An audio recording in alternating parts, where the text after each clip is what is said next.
nice. Talk to me honestly. Look in my eyes. Don't let it fall on me. Say you're a good guy. Make me believe it. Don't wanna hear it. I wanna see it. See how. Rewind. When we rewind, it feels so nice. How did that show come about? So when I left Housewives, there was one of the producers that used to be a part of Housewives franchise who started his own. He approached me with support and came at me with some like, we black and, these white shows, they don't show black people in the light that they should be shown in. And, it can be natural drama. It doesn't have to be this scripted drama. And it created a relationship of like, all right, let's see what we can do together. Let's work together. So I believed him when he used the black card, and he did me worse than the white folks. I was like, he could have waited till the second season to trash me. So you think Love and Marriage DC did you worse than Real Housewives of Potomac? Yeah. Damn. It was worse. It was like, there was no context. There was no reason to all of the fussing and fighting. It was like, it's love and marriage. So show the full outlook of what a love and marriage, like show what all of it looks like, right? I like to be as transparent as possible. But if my spouse is not also that way, then if you're not saying anything, they're only going to be showing what I'm saying. So it was very unbalanced. And then it was just like, we got her, dog her ass out. Like, it was like, my name was used to gain the audience. And I mean, I felt like I got trashed on that show. They didn't show any of my real moments. They didn't show the moments where I gave more context to what was happening. It was just like me, like, but I was the one reacting. It was me reacting, but show why I was reacting like that, And it was very unorganized, on camera, off camera. It was a mess. And I left after the first season. All right, so let me say this. Multiple things can be true at the same time. And even though I'm not the biggest fan of Carlos King, I cannot agree with Monique 100% when it comes to Carlos. Now, first of all, she should have just came out and said his name, unless she signed some clause that said that she is not allowed to speak his name until after a certain period of time or something like that, because she's no longer a part of the Love and Marriage franchise, which she was on Love and Marriage DC. But I did a podcast when it was announced that she was doing that show. I did a podcast and I said it then, and I believe I even titled the podcast, Monique may not get what she believes she's going to out of this Love and Marriage DC show with Carlos. I saw the cracks then. And when she did the show, if you watched it and if you saw the green screen moments when she was speaking in the beginning, it was all that other show. Like, she was shading Real Housewives of Potomac so much. And it was like, girl, if you've moved on, you've moved on. If you feel like they did you dirty and did you wrong, which I don't agree with that either, because she did what she did. She beat Candace's head into the table and even threatened to KILL the girl, which I don't believe she was going to do that. But yet and still, you did what you did. Take accountability and move on. And I'm not even going to dive back into that because I could go on and on when it comes to that situation. But what I'm saying is, she was shading it, talking about RHOP and, that other show and the mess and the drama, whatever. But girl, they filmed what you gave.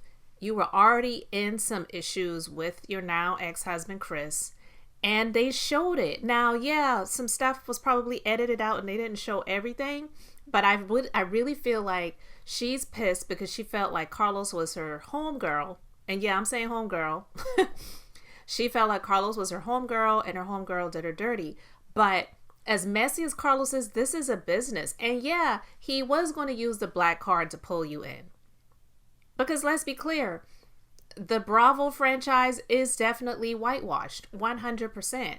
So he was going to bring it from the angle of, girl, you know we black over here. We got to stick together. I'm just doing this new thing. I would love the opportunity to work with you. I think it would be great for you and your brand and your businesses and blah, blah, blah, blah, blah. And presenting it in that way because he's a salesperson. And that's that industry. Hate it or love it, agree with it or disagree with it, but that's the entertainment world. And Carlos is a shady queen. So she might as well just came out and said his name to say this producer who used to work with the Real Housewives franchise or whatever. Like, girl, we know exactly who you're talking about because who else was involved with Real Housewives and doing the Love and Marriage franchise on the OWN network? Let's be clear. We already know who you're talking about. But like I said, multiple things can be true at the same time. So I'm not saying that Carlos wasn't messy in any of his ways, but she, again, Monique does not take accountability. And that's the part that just infuriates me about her, because it's like, girl, and not that she cares if I like her or not, I get that. But I'm saying in the beginning when she came on RHOP, I liked her. I was rooting for her. I was definitely there for the shade when Giselle tried to be messy and say, oh, you don't have a home. And she's like, I have 4 homes. And well, in all actuality, actually, Chris. But yeah, you were married to him at the time. So yeah, you claim you both have 4 homes. I was there for her for that. But, you know, later on, she wasn't taking accountability for all the drinking that she was doing. We saw what we were able to see. She crashed. I believe it was a DUI, but her husband, I feel like he got her out of the situation. That's my personal opinion. You can say what you want or believe what you want to believe. But again, I'm saying that, bringing it up as another opportunity or another situation where she did not take the full accountability. And now, going through what she went through in her marriage, she was already going through stuff. They filmed it. They showcased it. People took their sides, or they saw what they saw and said, yeah, girl, you were doing too much. Some people really felt for Chris more than her, and then vice versa. But I just really feel like she got upset because the people wasn't rooting for her in the way that she was expecting or hoping that they would. And that's what I said when that show was first announced. I said, I don't believe she's going to get what she thinks she's going to get. And lo and behold, I was right. Because when it came time for the second season, she had already bowed out. And then not long after that, we heard that she and Chris were going through a divorce. And now it's finalized. And Chris has been taking care, looks like, of his mental health, his physical health. And seems like he's doing all right. And, you know, there that is. But multiple things can be true at the same time. Definitely, Carlos is a messy queen. I 100% agree with that. But what I'm not going to do is just side with her just because I don't really care for Carlos. Because quite frankly, both of them, I'm, not too fond of with some of their actions. But I can't just let her just blame Carlos for the way people were viewing her and then the demise of her relationship and just saying that, oh, well, they were only showing certain things, but they weren't giving context to. That's not their job to do that. That's the thing. It's not production's job to give context to what the viewers are seeing.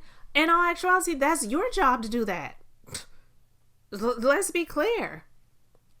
And if she and Chris weren't having those conversations when the cameras weren't rolling, because it's not like the cameras are rolling 24 hours a day. It's not Big Brother. They have camera people that come in. They have their scheduled times. If y'all two were not on the same page and couldn't work it out when the cameras were rolling, then that's just a sign that things were not right behind the scenes. And there's nothing that production could do to make things seem right in front of the camera. That's just my view. You can let me know what you think about it. Puppies, can I come in? Mm-hmm. You look Hi. cute. Hi. What's going on? When's the last time you picked up?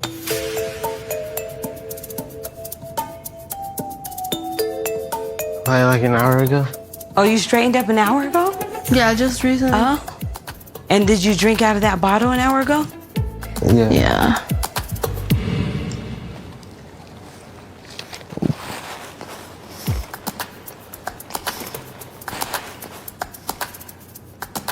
Okay, well, so did I come at a time where we're having an eating session? So what are you guys gonna do this week? What are your plans?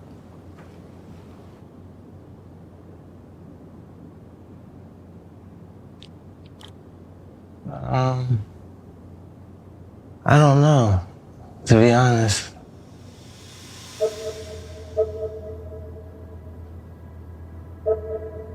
Something's going on with Robert Jr. and I'm concerned.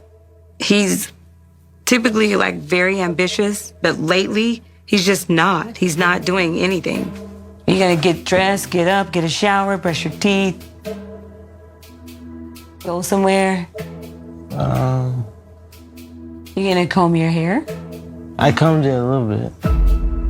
I just feel like it's my fault because I definitely spoiled him. And I mean, he is my life. He gives me reason to live. And I feel like I'm losing him to something and it's not good. And I feel like I can do something about it if I just find him. And whatever that takes, I'm gonna do it. Like, I feel like I'm talking to two little babies. Yeah. You're not even prepared for the world that's out there. And I want you ready, Robert. I want you ready for that. And right now, I just don't think you are.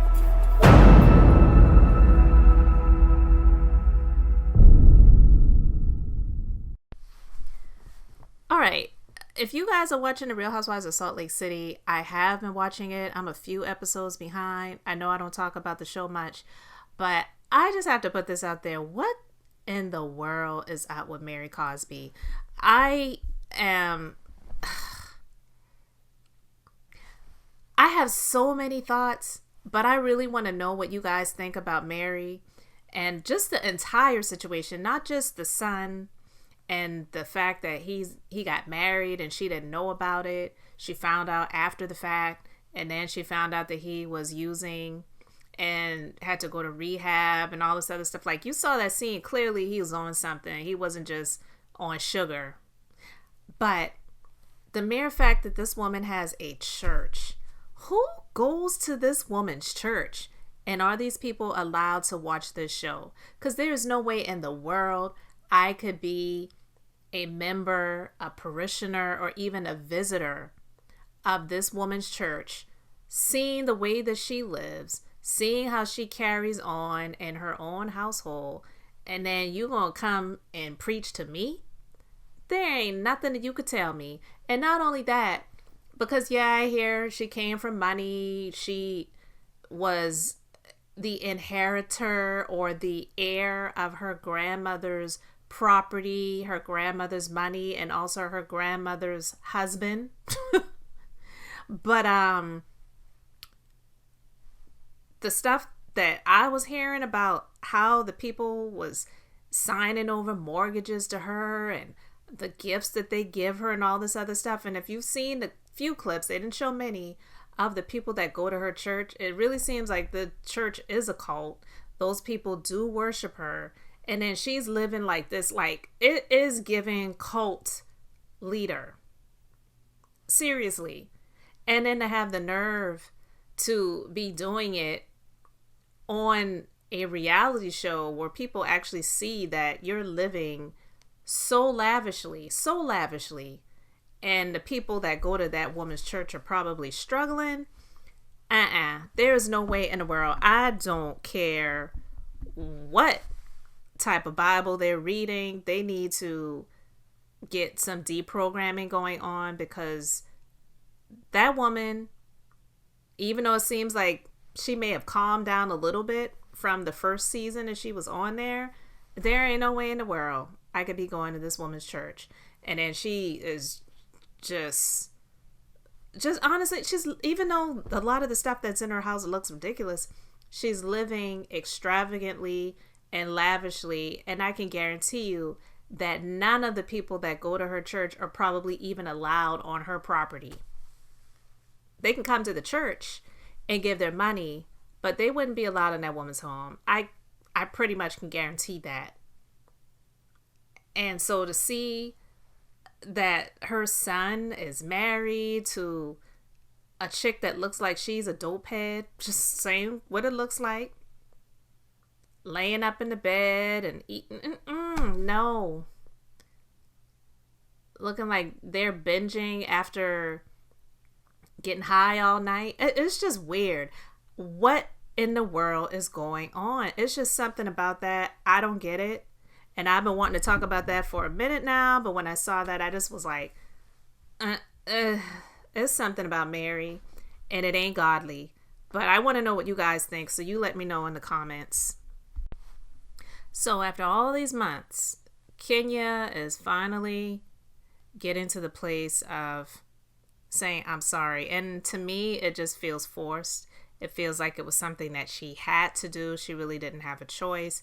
If there is a likelihood or opportunity of her returning to Real Housewives of Atlanta. So she went on Tamron Hall and she had her say, which again, like I said, I feel like it was forced.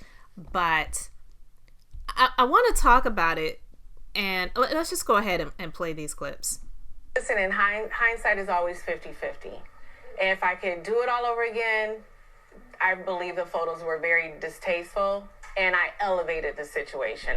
What does she mean by the photos were distasteful? Because from what we were told, we weren't there, these were images and she had them blown up. So to me, it still sounds like she's saying the images, the photos that this woman had of herself were distasteful. Because she says, I believe the photos were distasteful and I elevated the situation. So what she's saying is the chick had some distasteful photos, but she just elevated what was already there. It's pretty much what it sounds like to me. I've elevated situations before, so and I've taken full accountability for the things that I've done. I am sorry for what I've done. I didn't have to take it that far. But when I felt threatened, I've never had a child and be in a situation like this before. So that's why I escalated it to the point where I was protecting not only myself, but my child. What the? What does her child have to do with the situation? Now, again, I don't know what this woman did to her or allegedly did to her or said to her to make her feel threatened. But you mean to tell me that your response to what you feel was a threat was to get some images blown up at Kinko's or Staples, Copy and Print Center, or wherever you had it done at, to have them put on an easel to have in your so-called business? And again, what's going on with the Kenyamoore hair spa? Because I haven't heard anything about that. I talked about that when this came out, and it's like, girl, you're going to use your grand opening or grand reopening or re-grand opening or whatever it was of a supposedly legitimate business to do some foolishness like that. You're taking the focus off of what it was supposed to be about to put it on this woman. That was stupid. So how in the world could that be when I'm attacked, I attack back, or I felt threatened, so I'm going to put you on blast in a public forum like this? Like, that's just crazy. Listen, in hindsight is always 50-50. Back with Bravo about potentially returning actually on camera? I've had some conversations, and you know who has been such a great support system for me during all this? Andy Cohen. He has called, he has checked on me, he has given me advice. So she's pretty much letting us know that Andy wasn't the one, well, at least this is what it sounds like. She's letting us know that Andy isn't the one that made the decision to suspend her or put her on leave, and letting us know that the door is pretty much still open for her, and Andy is a great friend and a great support system. So yeah, don't count me out just yet. And that's one of the reasons why I'm here, to talk about taking accountability, because I have to show that I've eaten a little bit of humble pie before they allow me to step back on scene. And I feel like he's a really good friend, and I just appreciate the support. And so many people at the network, that was my family for 12 years. Yeah. You know, I love them, and I feel like they love me. It was just a really unfortunate situation. You could pop up on like a reunion show. I could. Would you say yes to popping up on the reunion show? I think it's important to have my point of view because I haven't done interviews. I haven't had my say. And so that's a little bit strange for me. I'm here today because you asked me to come to tell my side of the story. And I appreciate that because I feel like this is a safe space. It's always been a safe space and I trust you. But it's unfortunate because I started off as a housewife, longest running on this series, and now I don't have a voice. Oh, so who was that for? Longest running housewife on the series, and now she doesn't have a voice. But whose fault is that? You put yourself in that position. You were not fired, or were you fired? I was never fired. So there were a lot of headlines that spread across the world. Kenya was fired. She was fired. She was let go. All of those things, and they were not true. What is true? What is true is that, where do you want me to start? Well, are you a part of the show? I am still under contract, and I am still an employee of the network. So you still receive checks from the show? I still do. So wow. It's like, okay, if she's still getting checks and she's still getting paid, then like, what is the point of the suspension? Okay. Period. So you're still being paid by Bravo. You've not been fired from the show. I felt that this was a ploy for ratings. I have felt from the beginning, and I have not told you this, because it doesn't make sense. I think if this is a case of revenge porn and there's an investigation, and I hope that there was, why are you still being paid? So here's the thing. That's another lie. I was never under suspicion for revenge porn. I never, ever, from the network, their mouths exactly, you were never under investigation for revenge porn. That is something someone put on their Instagram along with law to point a finger at me for something that was completely a false narrative. So why aren't you on the show? I'm not on the show because we started filming, and this is a pivotal season for Real Housewives, and they had a lot of new girls. And as you said before, I was one of the few that survived. And we were really excited to get the season started. And some of the new girls, as in the past, they come on and they're trying to make a name for themselves, especially when they're not really showing up. But that's a part of the franchise, That's a right? part of the franchise. No one wants to see a boring Housewives episode. Exactly. And so some of the things that come on, people are keeping it spicy for a reason. Yes. Okay. But when you go too far, and that's what happened, we were having a filming, and things took like a really dark turn. And toward me, there was a young lady who was new, and she just was poking the bear. And everybody knows, the saying that I made up, don't come for me unless I send for you. Right. And that means simply, I mind my business. And I don't start anything, I respond. So, So she's pretty much, I don't even get it, because it's like, what in the world is she not on the show for? She's still under contract. She claims she's still being paid. And the question is, you say you're still getting paid, but are you getting paid what you would be getting paid if you weren't on the show? And that's what I would definitely say is not happening. I highly doubt that Bravo, the network that pays these women now per episode, would be paying her the same amount of money as if she was on every episode. So she's saying things but not saying everything. So I don't believe that they're paying her what she would be getting paid if she were on an actual episode.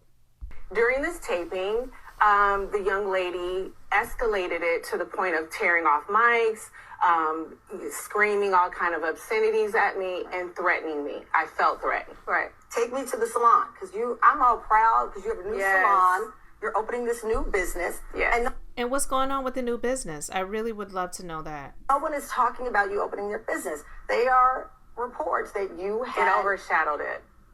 You overshadowed it. Yeah.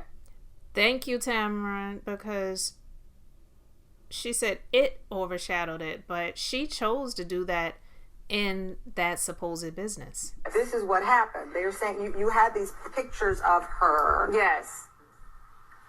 Okay, let me tell you what happened. So from that night where all of this stuff happened and there were threats in my direction. And I felt very concerned. I told the producers, I'm concerned, I'm scared. And You scared? I don't think so. Kind of feel like they said, oh, we'll take care of it. And it didn't feel like it was taken care of.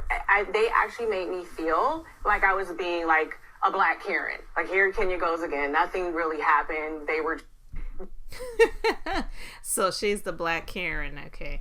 But listen, Kenya, to me, it just sounds like she's not taking accountability. And listen, I'm not looking forward to the newest season of The Real Housewives of Atlanta.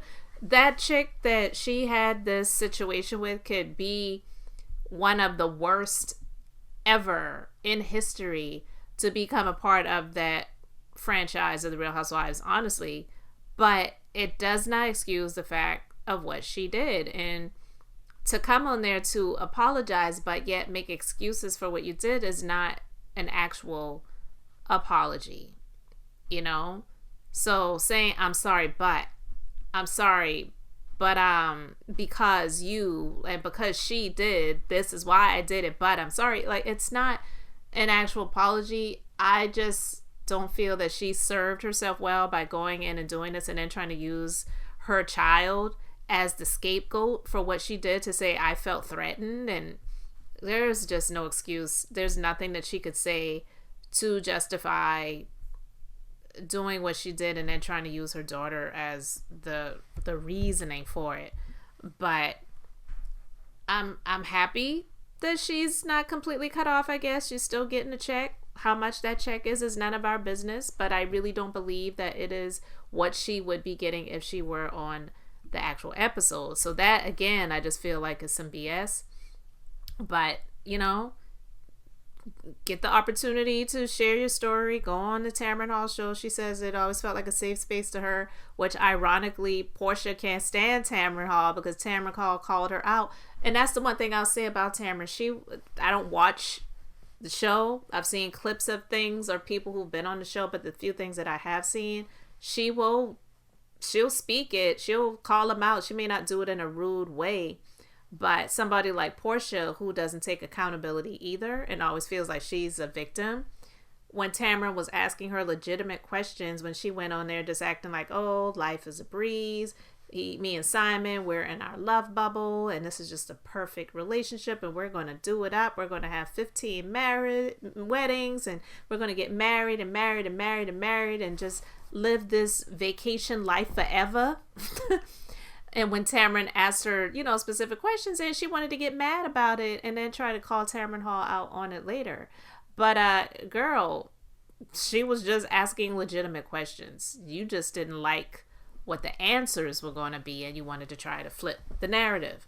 So I just say that to say it's funny that Kenya says that that's a safe space for her when Portia is all like, yeah, Tamron, she's a snake and this and that and the other and I just didn't feel protected and she was, girl, please. But anyway, Kenya, that just wasn't it. She should have, if she was going to go on there to apologize, just apologize. And if the questions are asked, say, you know what, hindsight being 2020, I took it too far. It should have never went there.